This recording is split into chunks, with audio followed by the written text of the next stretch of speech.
Welcome to your channel Damiers 3D Archery Studio.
हमारा work space होगा, हमें हमारे वर्क स्पेस को रेंडर करना है।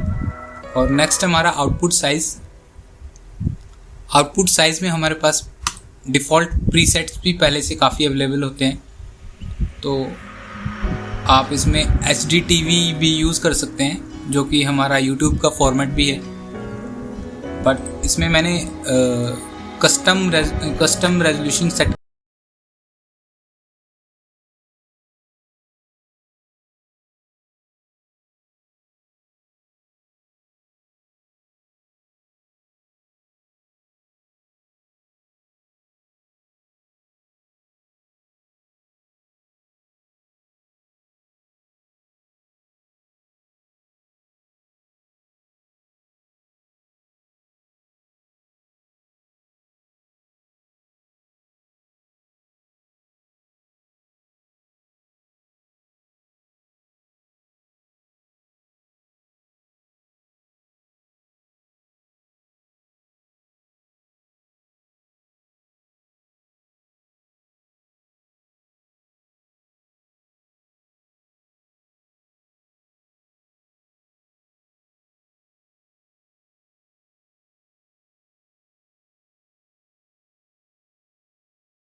मटेरियल को वाइट कलर प्रोवाइड कर दिया है।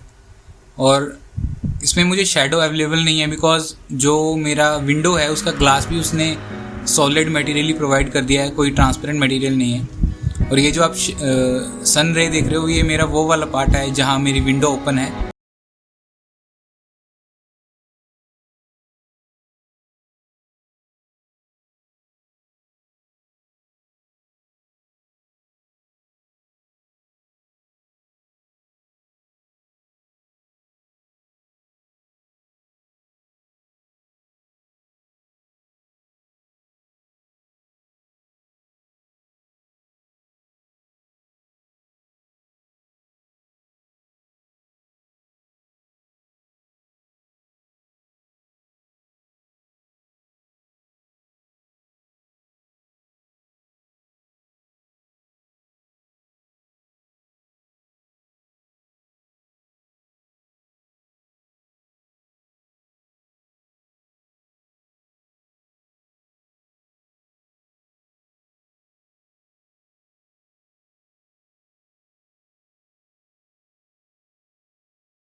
अपना कैमरा सेटअप पे आ जाते हैं।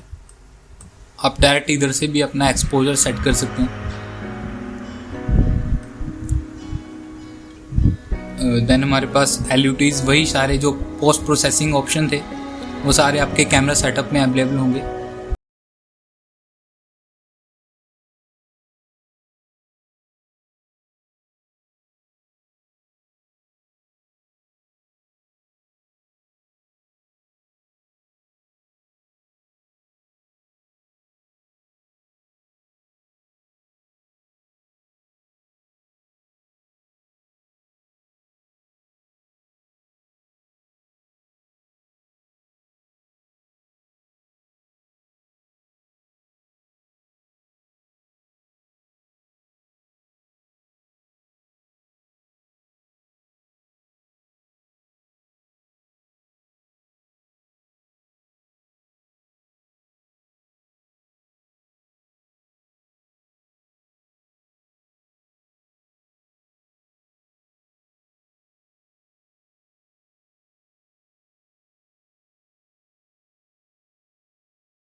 कितने रेंडर पास करूँगा, तो मैं वो 25 अप्लाई करूँगा। जितने भी आपको इसमें मैं टेस्ट रेंडर शो करूँगा उसमें मैंने पास लिमिट 25 दे 0.0 ही रहने देता हूँ, बिकॉज अभी लिमिट पास मैंने कम ही रखे हैं तो कोई ज़्यादा इशू नहीं है। बट इसका मैं आपको यूज़ बताऊँगा कि नॉइज़ लेवल का सेटिंग को कैसे एडजस्ट करना है हमें। तो मैंने 25 रेंडर पास सेट कर दिए हैं। अब मैं परफॉर्मेंस में जाके मैंने GI को ऑफ कर दिया। मैं इसको रेंडर करता हूँ।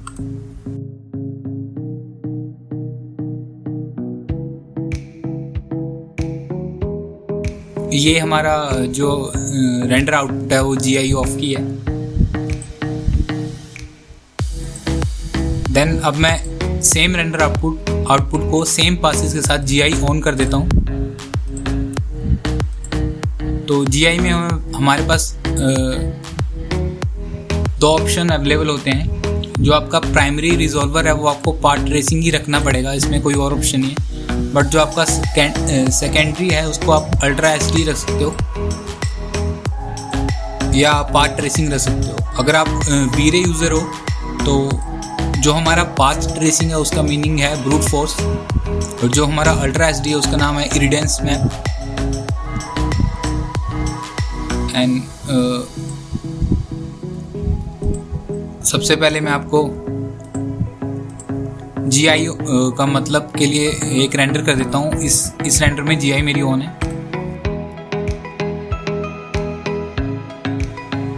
अब आप देख सकते हैं कि दोनों में कितना डिफरेंस है। जो GI ऑफ में जितने भी जो रेंडर आउटपुट थी उसमें जो भी शेडो वाला पार्ट था वो एक्सट्रीमली डार्क था, और जो हमारा ग्लास वाला पार्ट था वो भी डार्क ही था, बिकॉज उसके रिफ्रैक्शन जो है उसमें वो 0 था। बट GI ऑन करने से लाइट जो है वो सेकेंडरी बाउंस कर रही है, इसलिए हमें रिफ्रैक्शन मिल रहा है। तो ये हमारा GI ऑन करके रेंडर था। अब आपको हमेशा जब भी आप रेंडर करोगे आपको GI ऑन रखना है, तो ही आपको जो बेटर क्वालिटी मिल पाएगी आपके रेंडर, और लाइट इफेक्ट भी आपको बेटर GI ऑन करके ही मिलेगा। तो GI में हमारे दो ऑप्शन हैं, दोनों को ट्राई करके देखते हैं। तो फर्स्ट वाले में प्राइमरी रिजॉल्वर में आपने पार्ट ट्रेसिंग को मैंने सेट कर दिया। सेकेंडरी में मैं दोबारा पार्ट ट्रेसिंग सेट कर देता हूँ, देन रेंडर कर देता हूँ।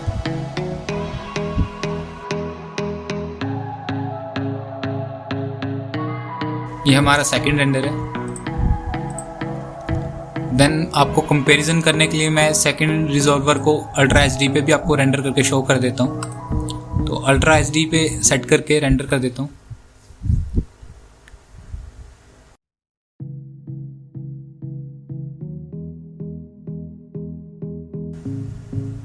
ये हमारा सेकंड रेंडर है, जिसमें मैंने दोनों रिजॉल्वर जो है प्राइमरी और सेकेंडरी जो फर्स्ट है वो पार्ट ट्रेसिंग रखा है और सेकंड जो है वो अल्ट्रा HD रखा है। अब मैं आपको कंपैरिजन करके तीनों रेंडर शो करता हूँ।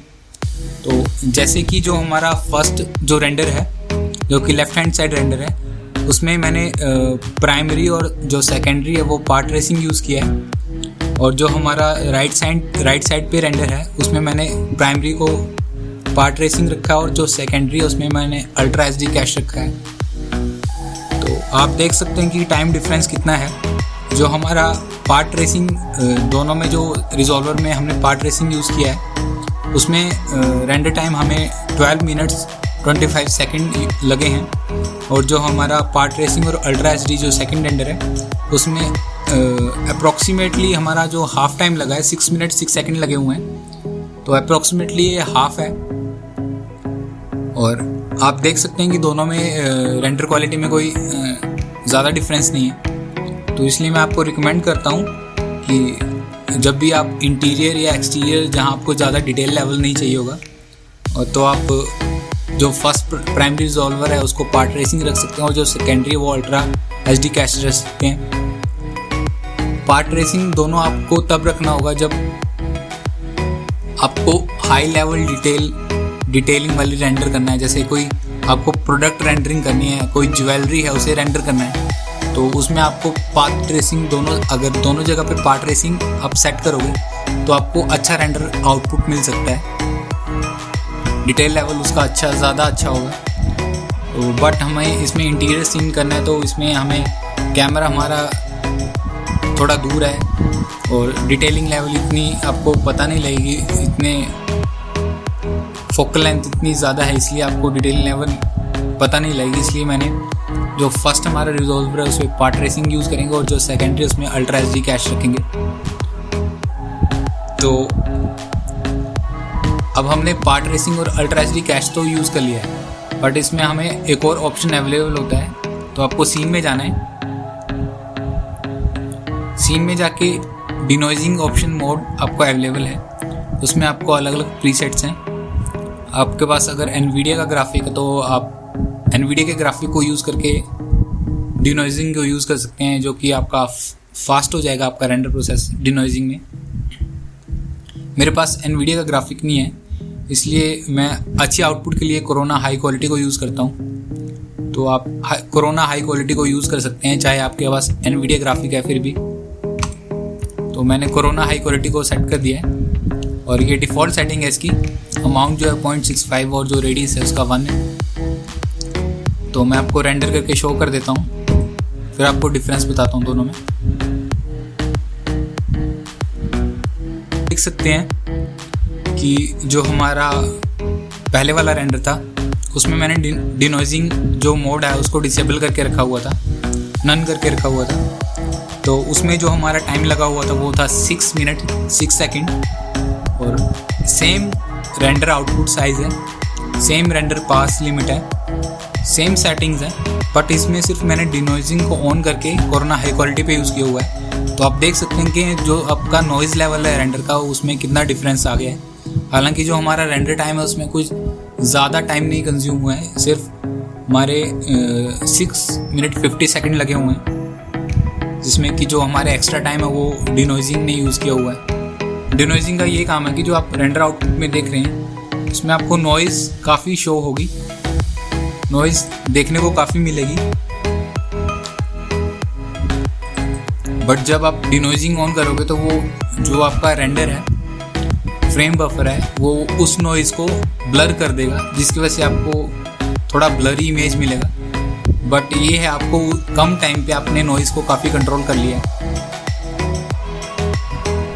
ये जो मेरा रेंडर है इसका जो आउटपुट साइज़ अभी टेस्ट रेंडर है इसलिए मैंने रेजोल्यूशन इसका 800 समथिंग रखा हुआ है, तो इसको आपको ज़्यादा ब्लरी दिख रहा है। बट जैसे आप फाइनल रेंडर करोगे तो आपको रेंडर आउटपुट अच्छा मिलेगा और नॉइज़ लेवल भी काफ़ी कंट्रोल होगा। तो ये हमने डिनोइजिंग के बारे में स्टडी कर लिया है। नेक्स्ट हम आगे चलते हैं अपनी परफॉर्मेंस टैब में। तो आप इधर देख सकते हैं कि हमारे पास अलग अलग सेटिंग्स हैं। आपको डिफ़ॉल्ट सेटिंग को यूज़ करना है। ये जो आपका एडेप्टिव लाइट रिजॉल्वर है इसको ऑलवेज टिक करना है। ये हमारा जो टेक्नोलॉजी है एडेप्टिव लाइट रिजॉल्वर, ये एक्चुअली वीरे की है, जो कि कोरोना ने अपने रेंडर में इम्प्लीमेंट की है। और अगर आप पहले से ही वीरे यूज़र हैं और आपको पहले से नॉलेज है तो आपको ध्यान होगा कि जब भी हम इंटीरियर रेंडर करते थे वीरे के पुराने वर्जन में, जिसमें एडेप्टिव रिजॉल्वर हमारे पास कोई ऑप्शन नहीं था, उसमें कोई टेक्नोलॉजी नहीं थी, तो उसमें जब भी अगर आपकी विंडो साइज़ छोटा है तो जो आपका इंटीरियर सीन होता था वो ज़्यादा नॉइजी होता था और ज़्यादा ब्लॉची होता था, मतलब पैच आपको ज़्यादा शो होते थे उसमें, आपका रेंडर आउटपुट में ज़्यादा क्लैरिटी नहीं थी, क्रिस्प क्लैरिटी नहीं थी। तो उसको रिजॉल्व करने के लिए हम विंडोज़ पे लाइट पोर्टल्स देते थे, हम वीरे लाइट्स को एज ए पोर्टल यूज़ करते थे। बट अब जैसे कि धीरे धीरे टेक्नोलॉजी एडवांस हो रही है रेंडरिंग में भी, तो एक एडेप्टिव लाइट रिजॉल्वर जो है उस कमी को पूरा करता है। तो वो चीज़ आपके कोरोना में पहले मिसिंग थी, बट इन्होंने वो टेक्नोलॉजी अपने रेंडर में भी इम्प्लीमेंट कर ली है। तो आपको हमेशा जब भी आप रेंडर करोगे तो आपको एडेप्टिव लाइट रिजॉल्वर ऑन रखना है। और फर्स्ट आते हैं आपकी सैम्पलिंग सेटिंग में।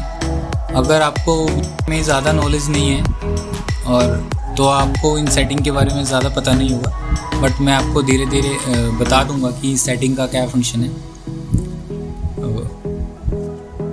इन द केस अगर आप रेंडर कर रहे हो और आपको जो है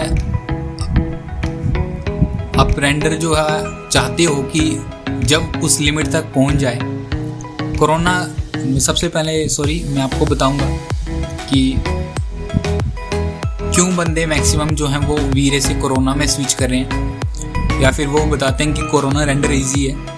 उसका मेन रीज़न है वीरे में बहुत कॉम्प्लेक्स सेटिंग है। वीरे जो है उसकी सेटिंग अगर आप बिगनर हो तो आपके लिए बहुत ही कॉम्प्लेक्स है, और अगर आप उसको कंपेयर किया जाए कोरोना के साथ तो कोरोना में आपको सेटिंग से कोई लेना देना नहीं है। अगर आपकी डिफ़ॉल्ट सेटिंग है, आपको सेटिंग का ज़्यादा नॉलेज नहीं है, तो बस आपको रेंडर आउटपुट सेट करना है जो आपको रेंडर आउटपुट चाहिए, और आप रेंडर पे क्लिक कर दीजिए। तो वो वीरे जो होगा वो आपकी जो कोरोना है वो आपके रेंडर को तब तक सेट करता रहेगा जो आपकी डिफ़ॉल्ट सेटिंग है। तो मैक्सिमम जो उसकी रेंडर क्वालिटी होगी वहाँ तक वो रेंडर करता रहेगा। मतलब जो इसका नॉइज़ लेवल है डिफ़ॉल्ट में वो 0 होता है, तो जब तक नॉइज़ लेवल 0 नहीं होता था वो कोरोना रेंडर करता रहेगा, कंटिन्यूसली रेंडर करता रहेगा। तो उसमें ये होगा कि जब आपको लगे कि आपकी रेंडरिंग क्वालिटी अचीव हो चुकी है तो तब आप रेंडर को स्टॉप करके उस फाइल को सेव कर सकते हैं। और इन द केस आप ऐसे यूज़र हैं, मतलब मेरे जैसे यूज़र हैं जो रात को रेंडर कर देते हैं, जो आपका रेंडरिंग प्रोसेस है। मैं पर्सनली जो रेंडर है वो रात को रेंडर स्टार्ट कर देता हूँ और उसको रेंडर ऑटोमेटिकली होने देता हूँ। तो उसमें आपके पास ये होता है कि अगर आपने डिफ़ॉल्ट सेटिंग रखी हुई है, कोई लिमिट्स नहीं रखी हुई है, तो आपको उठ के ही बटन पे क्लिक करना पड़ेगा स्टॉप आपकी रेंडर फाइल को सेव करने के लिए। बट अगर आपको थोड़ा नॉलेज है तो आप रेंज रख सकते हैं और टाइम लिमिट सेट कर सकते हैं, या फिर आप नंबर ऑफ पासेस सेट कर सकते हैं। तो वही इसका जो हमारा प्रोग्रेसिव रेंडर लिमिट है, यही आपकी टेस्ट रेंडर की है, ये आपकी आउटपुट रेंडर की है। तो जो लिमिट आप इसमें सेट कर दोगे, जब तक इस लिमिट तक वो रेंडर पहुंच नहीं जाएगा तब तक वो रेंडर होता रहेगा, और ऑटोमेटिकली जब रेंडर आपका इस लिमिट तक पहुंच जाएगा तो रेंडर प्रोसेस जो होगा वो आपका स्टॉप हो जाएगा। तो इसका ये यूज़ है।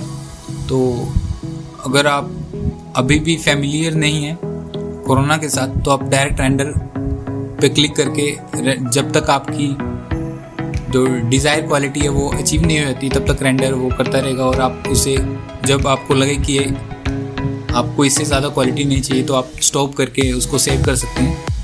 बट पर्सनली मैं आपको बोलता हूँ कि आपको कोरोना को थोड़ा स्टडी करना चाहिए और इसकी लिमिट्स को यूज़ करना चाहिए,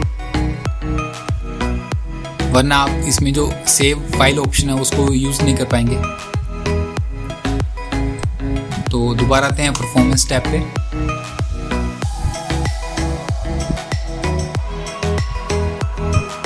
अब जो हमारा इसमें है ये हमारी सारी डिफ़ॉल्ट सेटिंग है। और तो पहले आपको मैं सेटिंग के बारे में बताता हूँ। इसमें जो डिफ़ॉल्ट सेटिंग है वो 16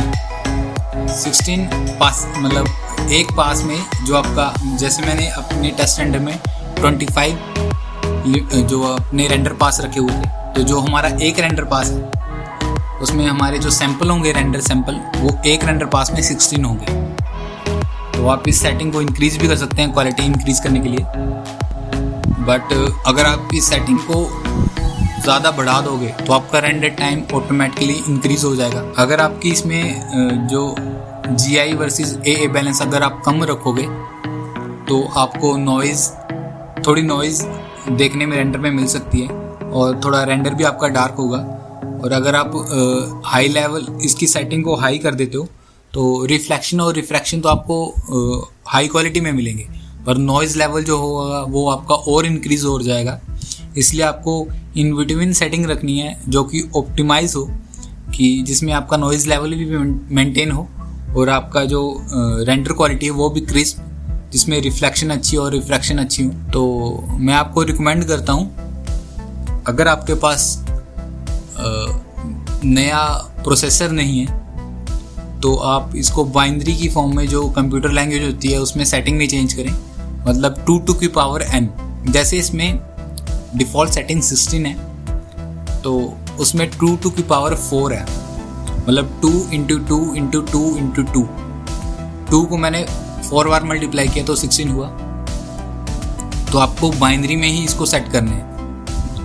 अगर आपके पास न्यू प्रोसेसर नहीं है, आजकल के प्रोसेसर जो हो गए हैं वो मल्टी कॉम्प्लेक्स जो सेटिंग होती हैं उसको भी अच्छे टाइम पे रेंडर कर देते हैं, बट फिर भी मैं आपको रिकमेंड करूँगा कि आपको बाइनरी लेवल ही यूज़ करना है सेटिंग में। तो आपको अगर 16 सेट कर दिया है तो 16 के बाद जो इंटू 2 होगा वो आपका 32 होगा, और 32 के बाद जो इंटू 2 होगा वो 64 होगा। बट जो हमें कोरोना बोलता है कि आपको 64 के सेटिंग से ऊपर नहीं जाना है, बिकॉज वो वेस्ट ऑफ टाइम है कि कोरोना में जो है 64 रेंडर के अंदर या 64 सेटिंग पे आप अच्छी रेंडर आउटपुट ले सकते हो।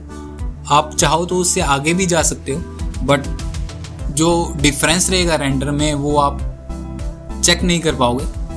ज़्यादा कोई खास डिफरेंस नहीं होगा, बट जो आपका रेंडर टाइम होगा वो जितना आप सेटिंग इंक्रीज़ करोगे तो वो आपका रेंडर टाइम और इंक्रीज़ हो जाएगा।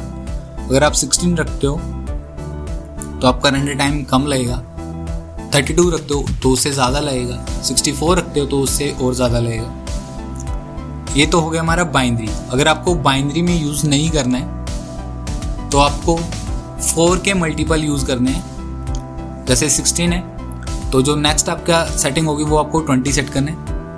20 सेट नहीं करना है, आपको इंक्रीज़ करना है तो 24 करना है। 24 नहीं तो 28, 32, 36, 40, 4 का मल्टीपल आपको यूज़ करना है। तो वो आपके रेंडर के लिए काफ़ी सही रहेगा, बिकॉज जो हमारा कंप्यूटर लैंग्वेज है वो बाइनरी लैंग्वेज है, तो उसको अंडरस्टैंडिंग अच्छी रहेगी।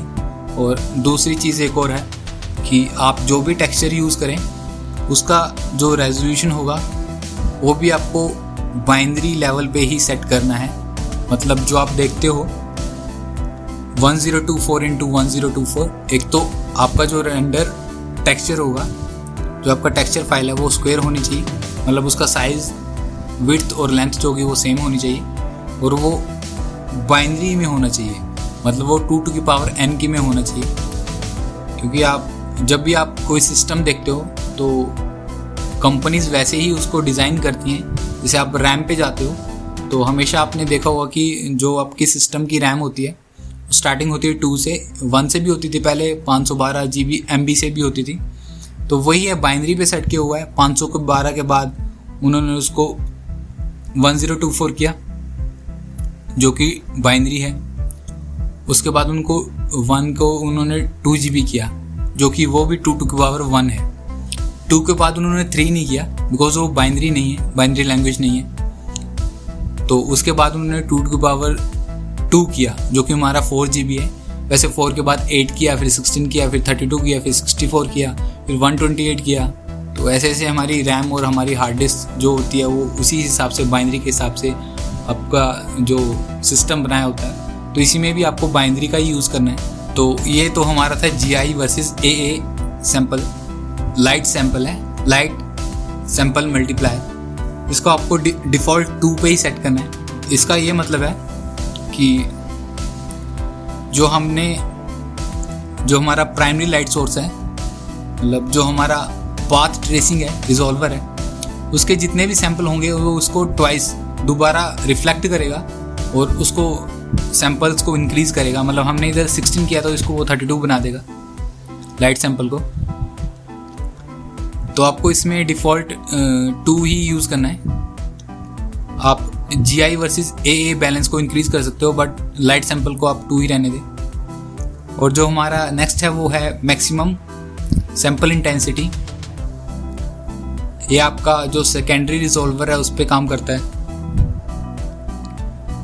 अगर इसकी वैल्यू को अगर आप लो रखते हो तो उसमें नॉइज़ आपको थोड़ा कम मिलेगा, थोड़ा देखने को मिलेगा बट थोड़ा कम होगा।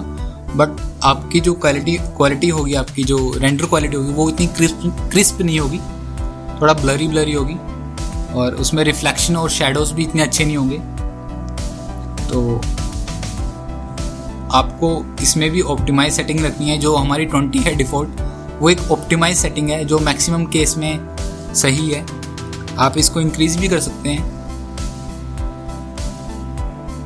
और अगर आप इसको ज़्यादा ही इंक्रीज़ कर दोगे तो उसका और डिसएडवांटेज ये भी है कि वो जो उसका एक्सपोजर जो होगा वो बहुत ही ज़्यादा इंक्रीज़ हो जाएगा।